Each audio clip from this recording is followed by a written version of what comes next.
Welcome to Legacy Engineered, the show where smart structure meets lasting success.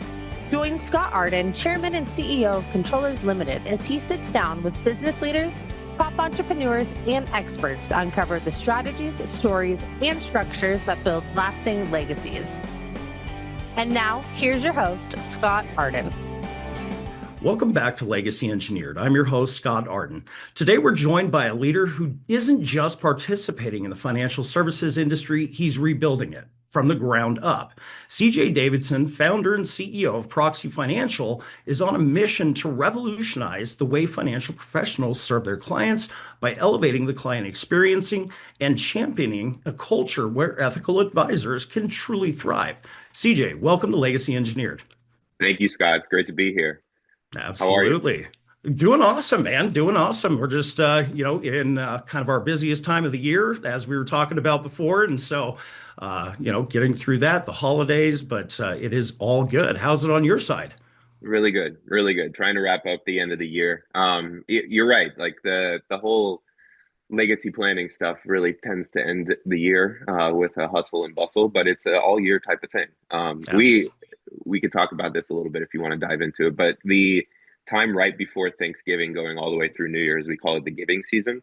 We model it that way for a couple of reasons, but it's really to make sure that we're legally and educationally prepared to deal with what you all strive and thrive in, which is that estate planning stuff. So, and thinking about legacy. So I'm right with you, that time of year, if you will. There we go. Yep, absolutely. I mean, that's one of the biggest things we want to talk about is, planning doesn't happen at the end of the year. It happens throughout the year, right? Everybody likes to wait until right before Thanksgiving, or as I like to say, right before Mary's water breaks to do some of their planning, right? And so we kind of got to change that culture to, really be thinking about how it happens throughout the year. So it's an ongoing process. It's something to be nurtured.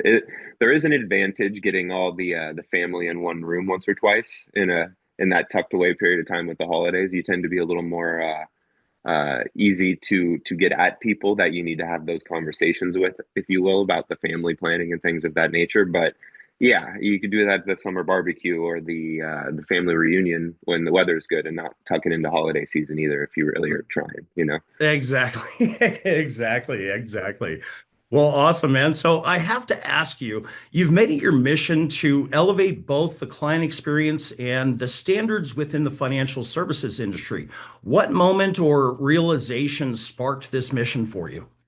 So all of our leadership team have been financial professionals at one stage in their career and quite successful at it. And I think the ethos that we bring to the table and focusing more on supporting the advisor and bringing the resources to them so that they can spend more time focusing on that client experience and having a deeper relationship with those that they serve.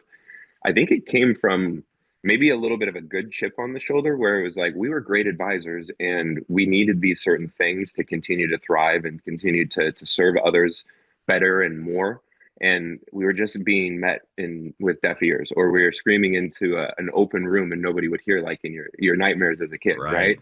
And it's like, how hard is this really to do? How hard is it to not think about the bottom line with every decision you make, but think about the experience or what you're actually delivering and see if that's profitable just to start there and to stay there.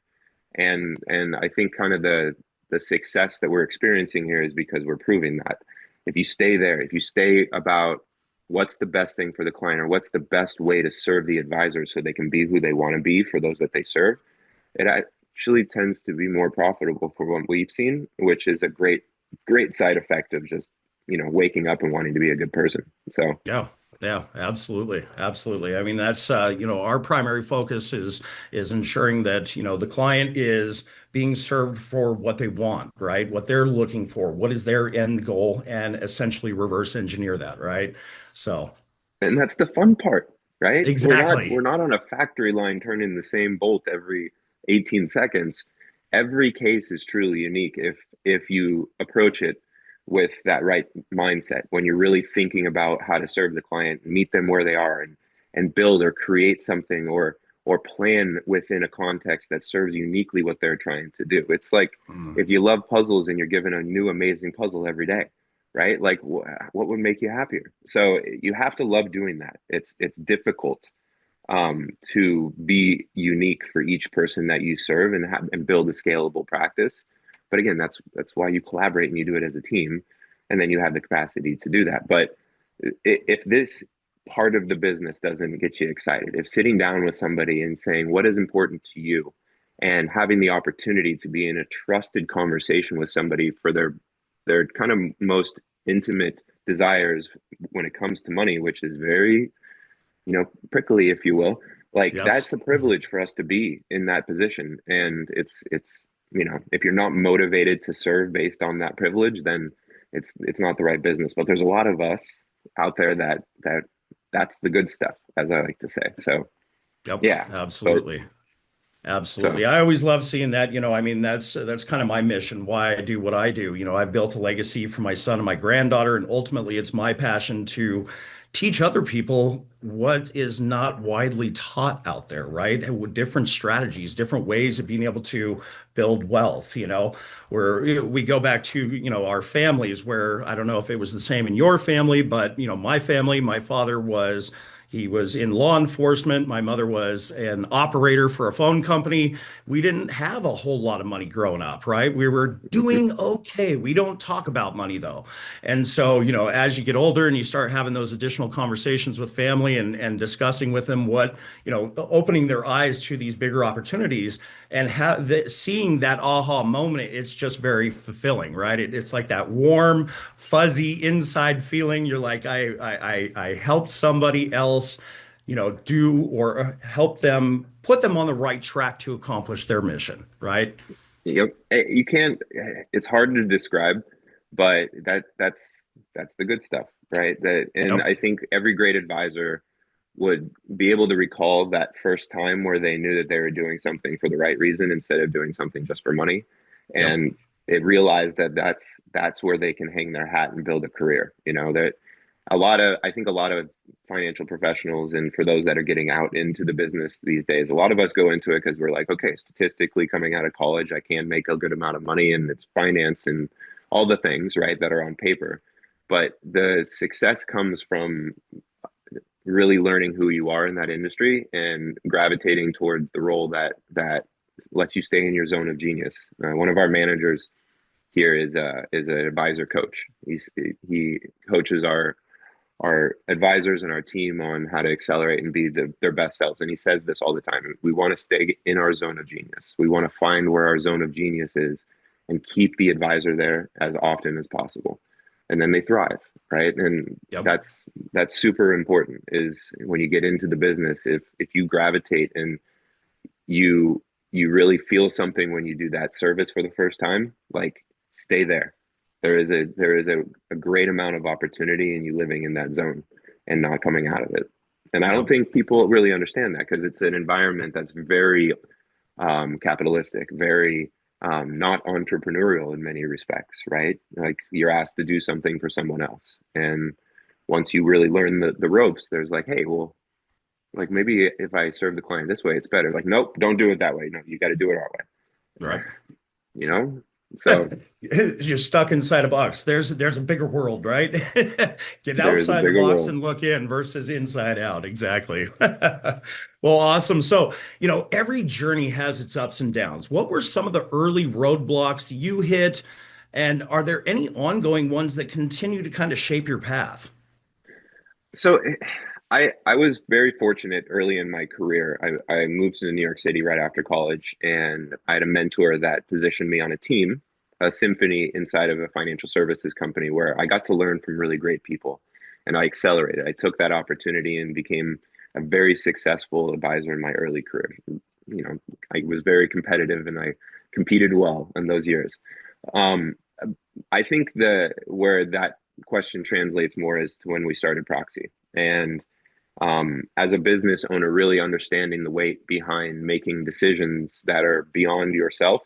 Being a successful advisor in New York City in my late 20s, and then saying, let's humble ourselves, let's reset this, because if we're going to do this for the rest of our careers, I think there's a better way to do this and be happier.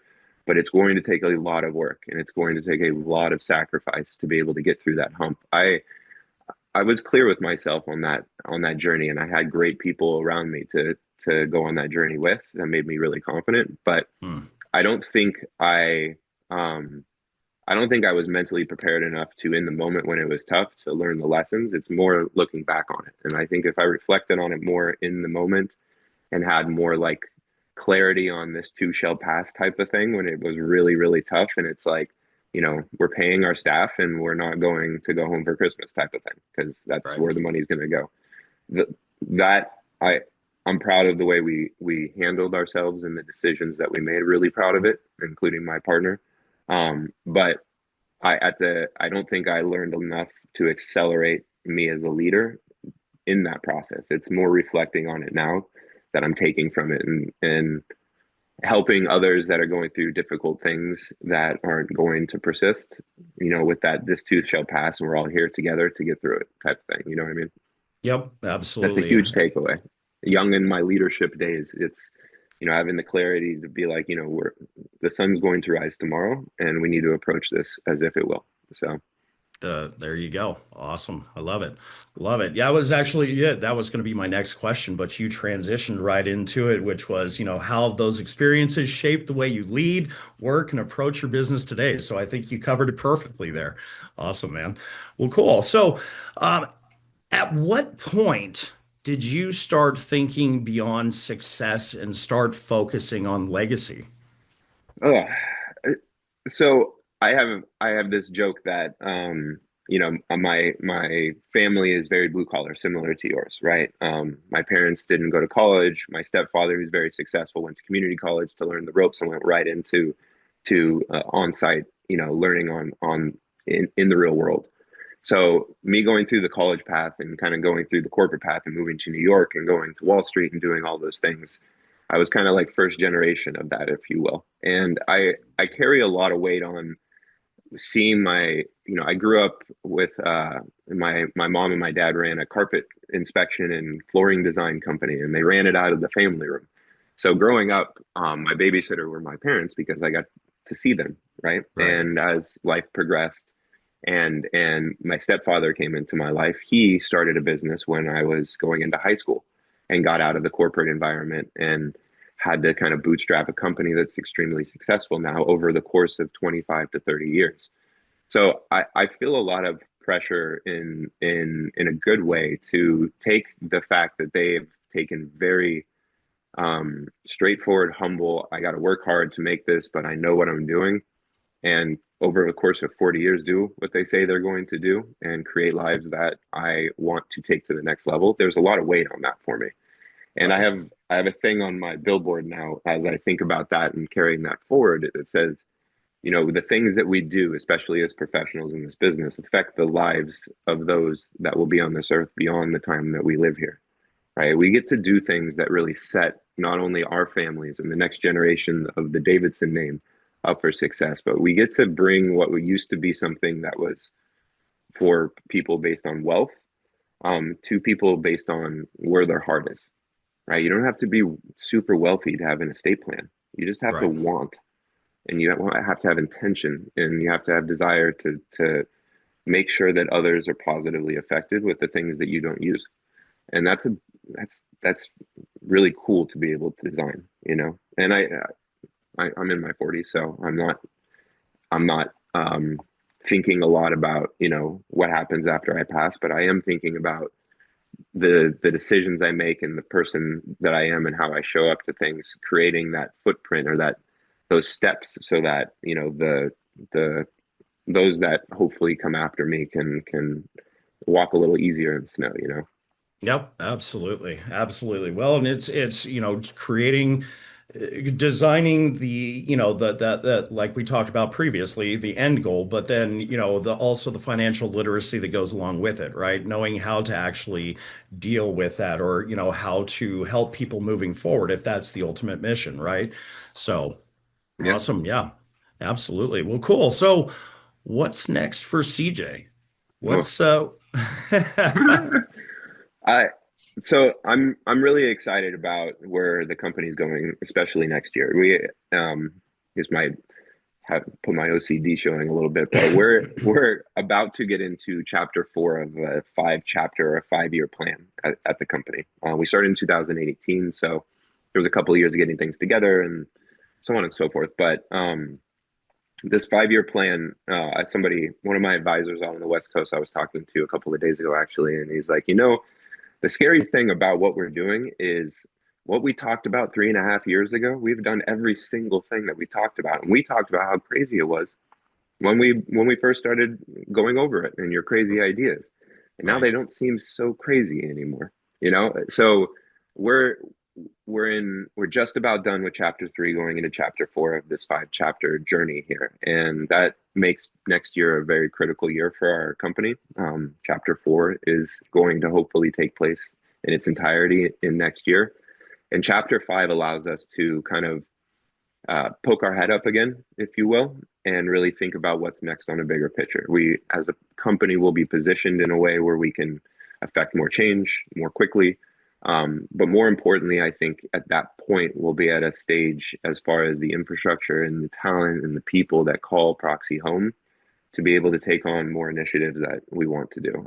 I love the idea of things like Proxy University to start affecting the lives of individuals in college and in high school, but also to create a pathway for those interested in our industry to streamline their ability to enter the industry and to learn what they need to know would be great, right? Like things like that, and other things that I'll keep a secret for right now. But the team does poke around and wonder and invent there a little bit, and I'm really excited that we're in a position now where we can very clearly see what the end of chapter 4 looks like and how to get there. And that opens up the ability for us all to do that together. So I think that's mostly of what I'm excited about right now.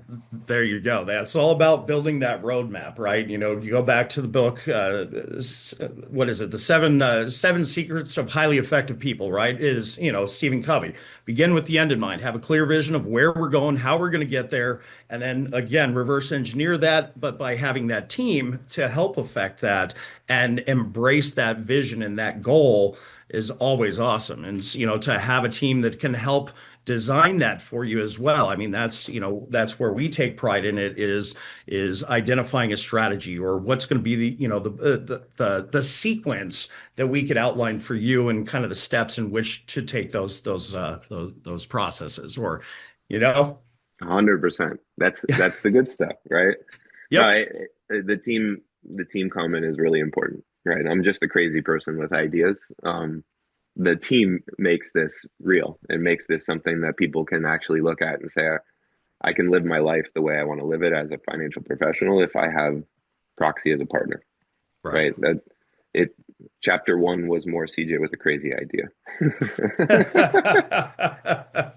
That's, a lot of businesses start out that way, right? Here's my crazy idea, my BHAG, right? A big, hairy, audacious goal.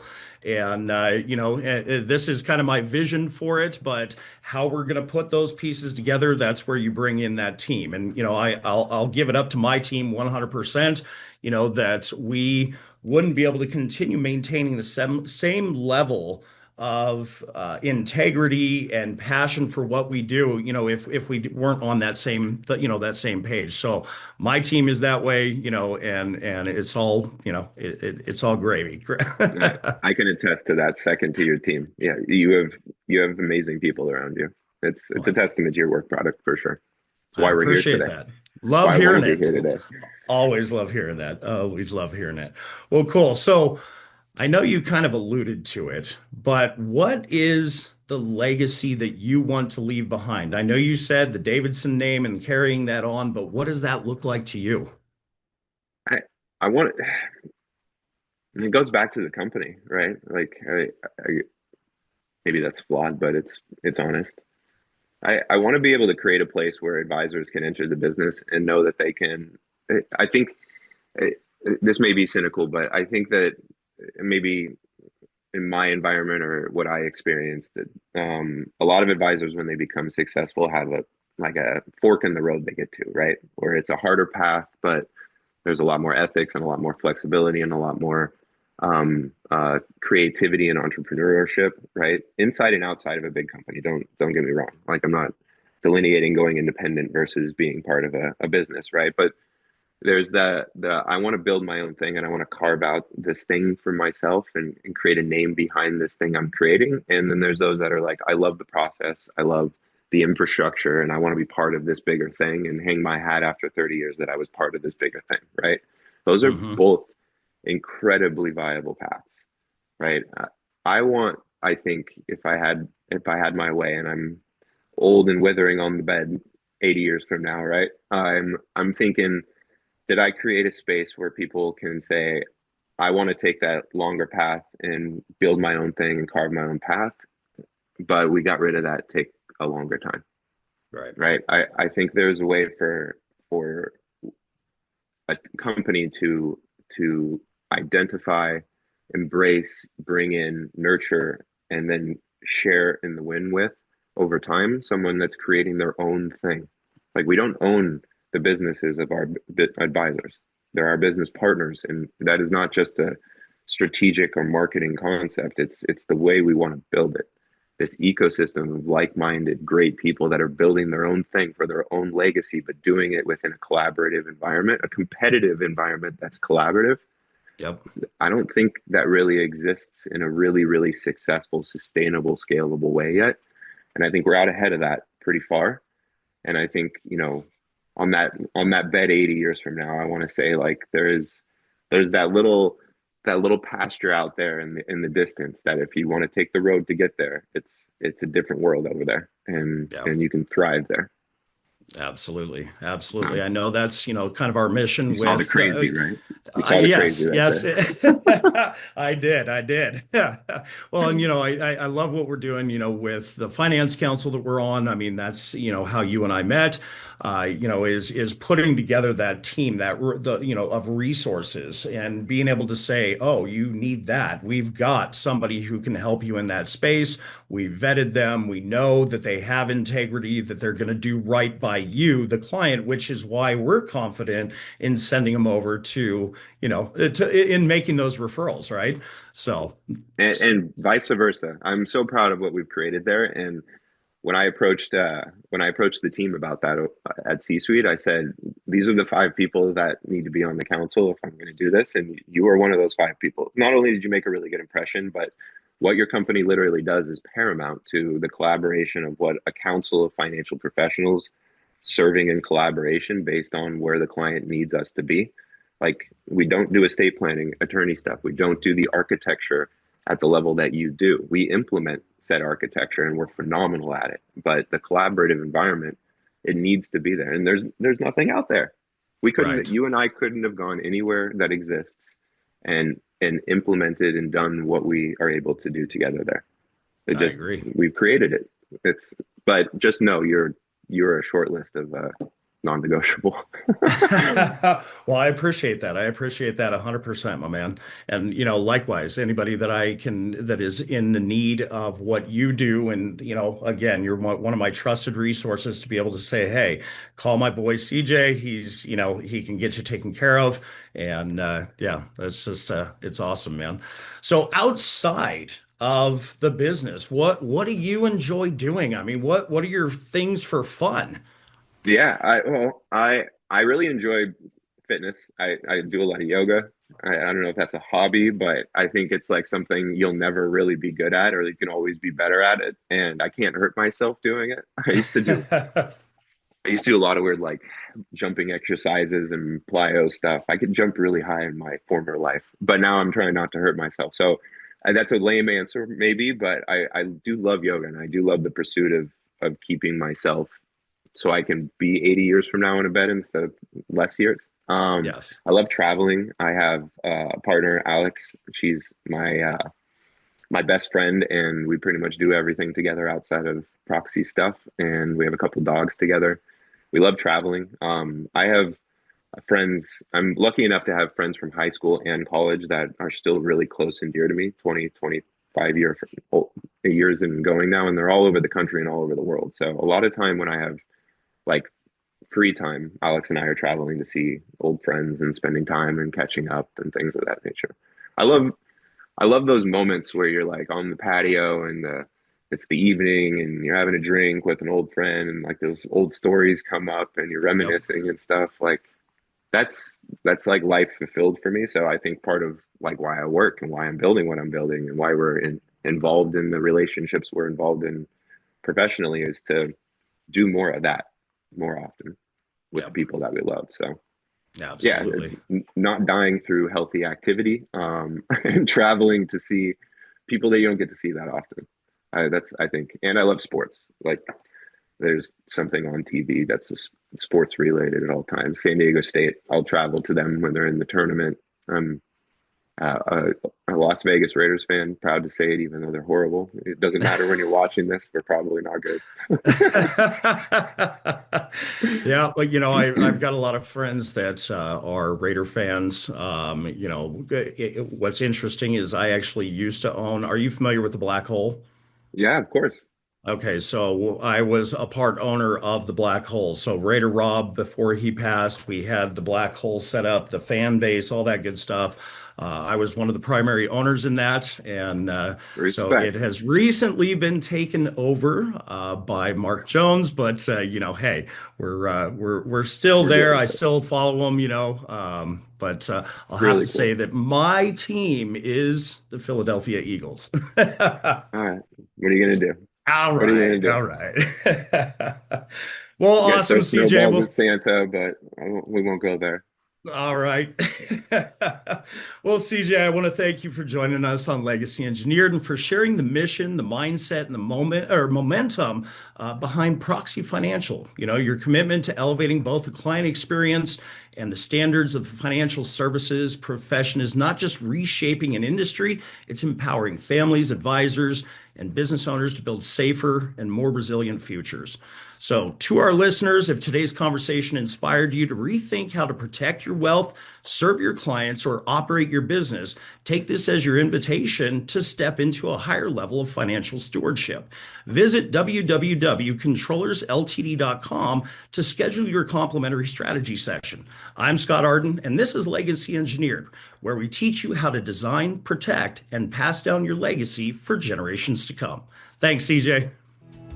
Thanks for listening to Legacy Engineered. For more episodes and to connect with Scott and the team at Controllers Limited, visit controllersltd.com. You can also follow Scott on Instagram and LinkedIn and start building your legacy with confidence today.